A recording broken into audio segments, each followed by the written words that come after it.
Don't let Ryan on Instagram bully you. No, he won't. He won't. He's too nice.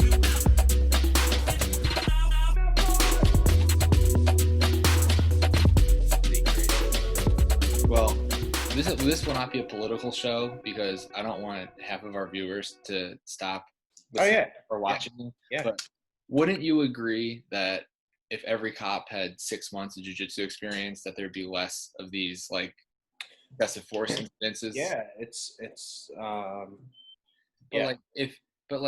if these guys had like basic understanding and basic knowledge, wouldn't there be less of like, I don't know what I'm doing, so I'm accidentally killing somebody? Like, yeah. So I think that it stretches even beyond that. And you can I don't care about this. You can put this in when you do your editing. But like, so the jiu-jitsu, it's not just so much the techniques and everything. It's like how it instills like a confidence in you in like the heat of the moment, right? So it's like MMA too. So it's like there's a difference between training and competing, and then there's a difference between competing and essentially fighting for your life.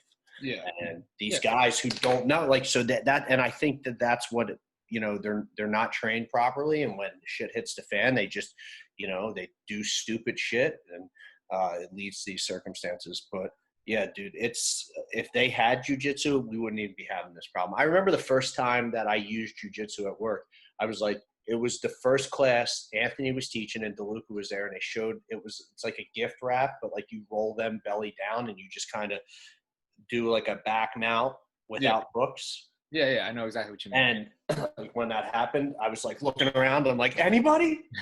Anybody? And like everybody's like, what the fuck's going on with this dude? I'm like, ready, like I just won a world championship, man. It's like, but yeah, I mean, it's like these GST programs, they teach you, if you don't know jiu-jitsu and you're a cop, there's no reason for you not to go. Or there's every cop can't go, but there's no reason for any agency not to send their designated defensive tactics instructor there. And then to have them, so it's a 5-day school. This is like a plug for this is not an advertisement. This is a plug for GST. Hey Henner, listen, you along with the donut guy and the pizza guy, throw your boy some scratch. I see you driving that Tesla. But they it's a 5-day school, and they condense it down. At the end, they give you these binders, right? So they teach you not only like the techniques and everything, but they teach you how they teach it. And at the end of the class in this binder, they say, hey, listen, we know that all agencies don't do 5-day blocks. So we condensed it down so you can do a 4-hour block. Oh. And it's the bare basics. And I'm looking at it and I'm like, yeah, if you can master these techniques, you're in good shape.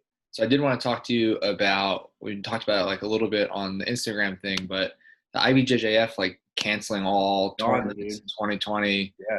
Like, obviously no one's competing for like a long time, but the long-term effect of like, so let's say there's no tournaments 2020, like not at all. So like January 1, 2021, there's the World Championships that day. Like it's not, but like we pretended it is.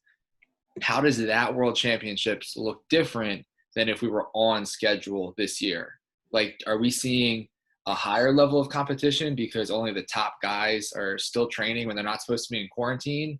Or are we seeing a lower level of competition because everybody in the world is dying to do a tournament and they want to go compete? Like, I don't think that that's going to happen. It all depends. Like, again, it all depends on, we talked a little bit about this, but the gyms opening, when they open, like what restrictions they have in place. You see it all over the internet now. People are training. Yeah. Well, did you see that Galvo made his gym basically like a church? Like it's a religious building now. So that was like he had this long post on Facebook about like Jesus and guiding him to America and all this, and like first service or whatever at his building. And like, I know if you show up to this place on Sunday morning, like it's a service, and there's a no-gi version at 12, and the way they're taking the sacrament is by rolling. Yeah. you look imagine being a guy who is, okay, I'll train, right? I'll get back to training. So I'm just only going to train with a few people, and then all of a sudden you're training with a guy who goes to another camp where there's 150 people there. Like, you just don't know, right? So I guess that's the main reason of keeping the circles close. And I'm curious what it's going to even look like, just from like, take away tournaments and competing and all that. Like, what percentage of schools are still going to exist? Like, it's like every other day I'm seeing schools closing on Facebook and Instagram. And it's just like, jiu-jitsu is still going to be there. There's still going to be schools, but like, is it going to be like a mass, like everyone runs out into the world and has to find a new place to train because all these schools are closing down? Like, I guess it depends on how long this goes. I think the craziest, so I saw Gary Tonon's school shuts down, and I'm thinking to myself, like, this guy, like, he fights for ONE FC, right? He's one of the more recognizable figures in the world when it comes to jiu-jitsu, regardless of how it came about. But like, he's an exciting jiu-jitsu fighter. He's well known, highly reputable. He's got that school. He dumped all that money into it. And like, to see him go out this early on, like, you have to wonder if it was like him anticipating the downfall, or him like having his back against the wall now and being like, I got to do this right now. You can't fault him either way. But I think it also speaks to, like, you can have all the money behind you in the world and you still can't keep a school open. Like, what's somebody who's running a school part-time supposed to do? You know what I mean? And where do all those students go? And like, besides call us to have us do seminars, I don't. Obviously. But so, if there's going to be a percentage of people who don't have a school anymore, right? What percentage of that people just stop training? You know what I mean? Like, it all goes back. Well, it all goes back to motivation at that point. Like, what's your motivation? Yeah. Because the money's dried up right now. Yeah. Right. And like, you think the IBJJF isn't going to find ways to make money? Like, you said the other day, they started charging everybody like, everyone has to compete. I remember 2 or 3 years ago, it was only, first of all, it was only black belts years ago. For a long time, it was only black belts. Then it was black and brown belts. And now it's all belts. You know what I mean? Like, so now you have to pay for the registration card, then you have to pay for a tournament registration. So if you only do one tournament a year, like $200 in, you're $200 to $300 in, and then when you're coming back from all these people being unemployed and not getting unemployment and paying monthly to train, like. But it's not just the fighters either, right? So it's the sponsors. Everybody's affected by this. This is a global pandemic that's really affected the economy worldwide. So it's not just these guys who are like non-essential workers or jiu-jitsu fighters or MMA athletes. Like, their sponsorships are drying up. If you own a gym, like, the people who pay your, memberships to go to your gym, maybe their jobs are it's affecting everyone. But then it becomes too, like, at what point do you feel okay training again? Like, have you thought about it? At what point, like, if say tomorrow where the virus is still what the virus is, but every school in the world is open, like, do you go train? I would never, ever, ever go against the government's orders. Never.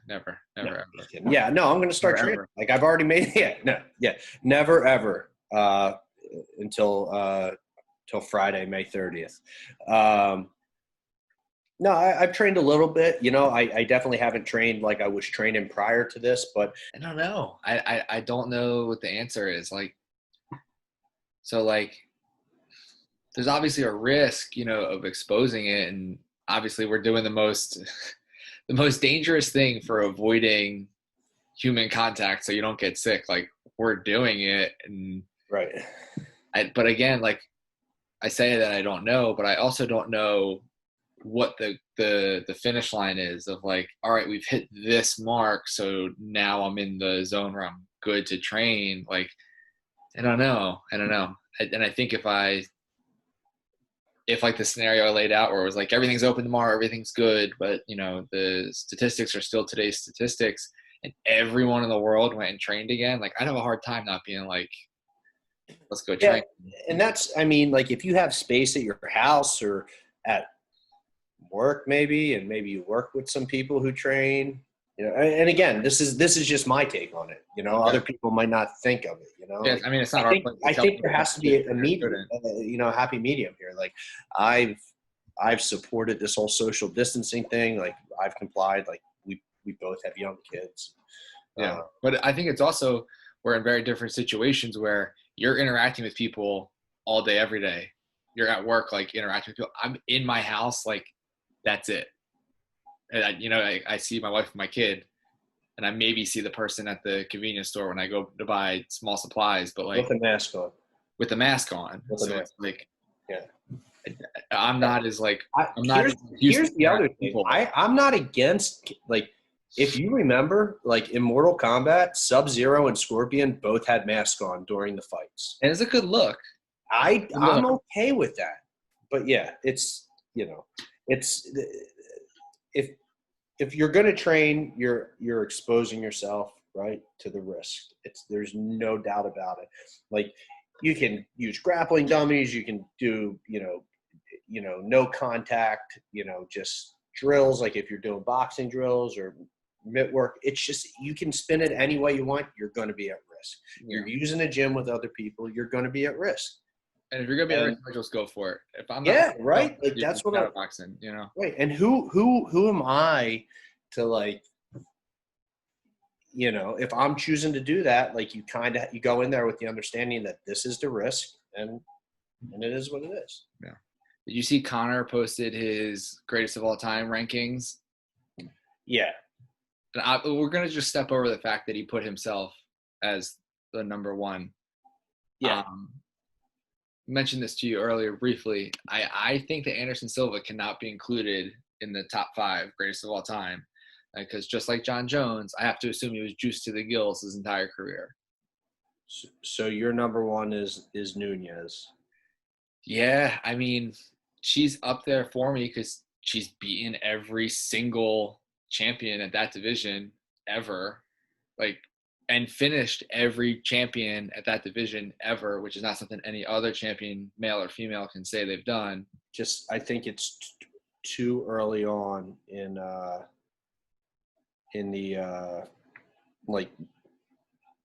women's MMA. I think it's still in like the baby stages to like. It's not her fault. They keep more home out here to get destroyed every other month and every other pay-per-view because they don't have anyone else to fill these cards to fight for the band. Right, but using that logic is like saying Royce Gracie's the GOAT, because he beat everybody that they put in front of him.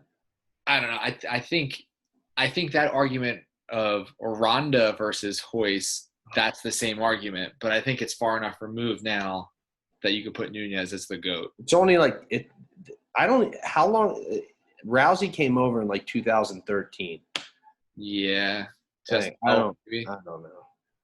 Yeah, there's no question that Amanda. We'll leave the right answer that I gave you out, and then we'll just focus on a different scenario if it's only the men. Yeah. So essentially what we're agreeing to do is just to take any ridiculous suggestions and remove them from the conversation. Unless it's me making the objection. Whatever. So I think that John Jones is the greatest of all time. You don't think this dude has been juiced to the gills his entire career and he only just happened to get caught? No. No, I mean, maybe he has, maybe but it doesn't matter to you if he has been, is what you're saying. Yeah, I don't.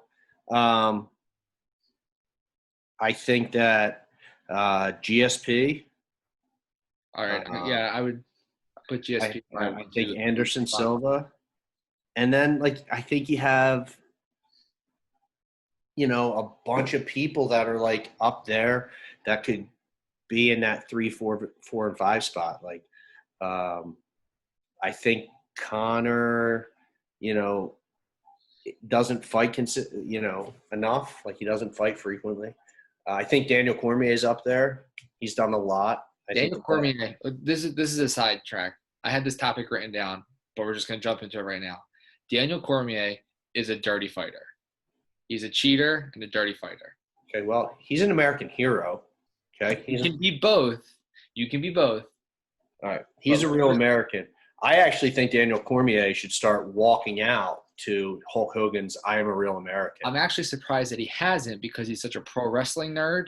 But between He's not a dirty fighter. Between cheating on the scale with that towel, between poking Stipe in the eyes 3-4 times in the first fight, he thoroughly won and was also winning the second time that they fought by poking him in the eyes. Okay, well, that doesn't like it. What do you know? How many people haul out there like they're trying to parry with their hands open? Yeah, I fully grasp the concept. Okay, it's a technique that runs rampant in the world of mixed martial arts. It does this straight out. He's not doing this. He is. He's not doing the fight. I promise. Anyway, I think John Jones, Anderson Silva, and GSP are at the top. John Jones is number one. I can probably be swayed between Silva and GSP because Silva got caught juicing at the end. You know what I mean? Like he was an absolute animal in those early stage. Well, they weren't even early stages in his career because he had fought over in Japan. I think he was like 31 or 32 when he came to the US. Yeah, every single time Anderson Silva fought and they would announce his age, I would always it would still surprise me every time that he was really old for the earth. That really surprised me. Yeah, I think you have to put GSP number one only because he never got popped for anything. I think in a world where neither of them ever tested positive for anything, you could give me GSP, John Jones, and Anderson Silva in any top three, and I would take it. I think the fact that they both did pop, you have to put Mighty Mouse ahead of them on a list. And I know you're going to say strength of competition. I know what you're going to say. It was terrible. It was terrible. It was terrible. However, to win 12, 13, whatever fights in a row against anybody that moves you up ahead of two no. He didn't move up in weight. He didn't move up in weight because he wanted to break Anderson Silva's record. He ended up fighting like Ray Borg and he beat Henry Cejudo in that second fight. It was close. Yeah, they didn't want him to have the title. I think that they knew it was coming. I do. GSP, Mighty Mouse, Manu Nunes. You can put Daniel Cormier 4 if you want. I don't care who's in 4 and 5. I mean, okay. Everyone's entitled to their opinions, even if they're wrong. So. All right, so we're gonna jump right in there now to the fights for this weekend. All right, and I'm pulling the card up right now. And outside of the Woodley fight, I would be lying if I said I was super pumped for any of the fights on this card. Mackenzie Dern is fun because she has a fake accent and everything, but it's an accent that she's honed. It's a good fake accent. It is. I mean, it's just so obvious. It's terrible if you go back and watch that video. But if you listen, do you remember how awkward it was when they brought the translator in? Yeah. I'm like, what is it? It was George Grisel.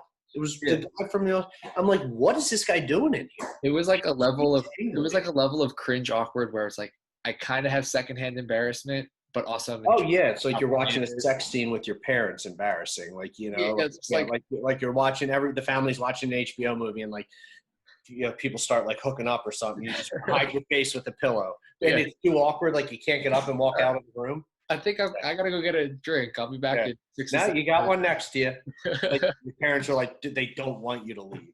It's I don't know why everyone's not trying to go get a drink right now. Just gonna power through this, and don't anybody push the fast forward. No one fucking move, or you're out of the house. I mean they're setting her up to win that. Yeah, the girl that she's fighting is. Hannah Cipher, she's 10-4. She's been knocking people out, but once it goes to the ground, it's a matchup. It's the matchup that they want for her. They want to push her. Now they have. They had Watterson, who was sort of the mom champ, maybe and that was cool. I'm a big Michelle Watterson fan, but she lost. She's I don't think she's ever going to be champion. And now I think they're hoping that Mackenzie Dern can kind of fill that I don't see it happening. They thought that she was going to just walk over that girl she fought, that Amanda Cooper. What was her name? Amanda Cooper? No, Amanda Rebus or something that she fought last time. They thought they were going to walk over. If you can stop her takedowns and you have a good gas tank and you have, decent stand up, like you're gonna give this girl problems. Like if she can't take this girl down, she's in for a long fucking night. Maybe we'll see a nice guard pull in an MMA fight. It's like when you're playing UFC bingo, like that's a square you never check off. Yeah, you never, unless like you're Damian Maia, you know what I mean? Like, Damian Maia is or Ryan Hall. So Ryan Hall, did you see he was going on a big campaign about no one would agree to fight him and he couldn't get any matchups for a long time? He was calling out everybody. He was literally calling out everybody. Yeah, but he's such a nice dude that he was putting out like the most like respectful call outs, basically. Like he just put out a new half guard DVD, and it's like, you think your half guard's good, and then you click on an Instagram ad and it's Ryan Hall in a deep half guard position that you literally live in when you're doing jiu-jitsu, and he's in the position that you start in, and he says, "This sucks," or "This is," and I'm like, all right, so there goes 9.5 years of training right down the shitter, and I'm just gonna go right back to wipeout, I guess. 15 seconds. Thanks, Ryan Hall. Don't let Ryan Hall Instagram bully you. No, he won't. He's too nice. But the Woodley Burns fight, like, it's kind of interesting to me because it's like two guys who they're both grappling backgrounds, but they both have like heavy hands, knock people out. Like, no, Woodley has heavy hands, and Burns knocked out Damian Maia, which is fine. And I guess he can connect, but if he doesn't get this fight to the ground, like I see Woodley just keeping it on the feet, because I doubt he's going to take Tyron Woodley down, and just kind of outworking him on the feet from there. I think the more interesting story about this fight is like the Woodley response to not fighting in like almost 15 months. Yeah. How does he come back after Usman did whatever he wanted to him? Like, it's going to be more of I think Woodley's always been sort of like a mental fighter. So I think I'm more interested in how he what the response is. I still go back to the Rory McDonald fight where, like, I know it's a long time ago, so maybe it's not fair to bring up, such a throwback fight, but he did nothing. He did he just stood there and did nothing. And I it's always in the back of my mind that like I could see that again from him. And I don't want to, because I like the way he fights when he's like active. Like what he did to Darren Till, like I love Darren Till, but he bullied him, he mauled him. Like, I kind of want to see that happen again this weekend, but my biggest fear is he's going to come back timid and it's not going to be a good rebound, Yeah, and that's like you have to, because did anybody really expect Kamaru Usman to do that to him? In all seriousness. No. Like, people might have thought that he was going to win, but he got dominated. He got dominated, start to finish. It was ugly. So it's going to be interesting to see how he rebounds from it. He's either going to win it. I don't see Gilbert Burns winning this fight. I don't. So we're going to count that his official pick is going to be Tyron Woodley. Tyron Woodley, either by knockout early, or he's going to grind out the decision. I also think Woodley, but I actually think it's going decision. I think it's going to the cards, and I think Woodley will win it. But I don't think it's going to be a close fight. I think Woodley's going to get stopped, or he's going to cruise to an easy decision. I don't see it playing out any other way between the two of those. When you say stop, do you mean knocked out? Yeah, he's going to get. I'm getting off this podcast right now. All right. Well, I guess we'll call it a night. Check back in. I'll tune in. But yeah. I just if Tyron Woodley loses this fight, if you're him, like this, you're in big fucking trouble if you lose this fight. This is a must win. It's a must win from him, but it's not a must win for Gilbert Burns. No, I mean, but if you're Tyron, you got to win. So, all right, I think that's a good spot. We'll wrap it up. We'll check back in next week and see who was right. We'll see if any of us have trained. We'll see if schools are open, and we'll see if we're close to back to normal. And I'll let you know Huh? Here's hoping, but we probably won't be. No. We'll still be sitting at our houses doing this next week, I'm sure. All right, so let's do over-under. Before we go, over-under. 3 more episodes. We'll go 3.5. We'll make it a true bet. Over-under 3.5 more episodes that we record remote, not together. Under. I was going to say under 2. Under. Under. I think we do. I think maybe 3. Okay. I think we do 3. I don't know. Right. And again, I hold the keys to this. So if we're clear in 2 weeks, I'll be like, I don't know if I really feel comfortable. Maybe we should record one more, and then we go, you know? Well, all right, we'll check in, and we'll update the status of the bets on Tyron Woodley cruising to a decision, and the over-under will be a longer play, I guess. All right, buddy. Bye, everybody. Bye, everyone. Say goodbye to the fans. I don't know what to do with my hand. All right, I'm done with you.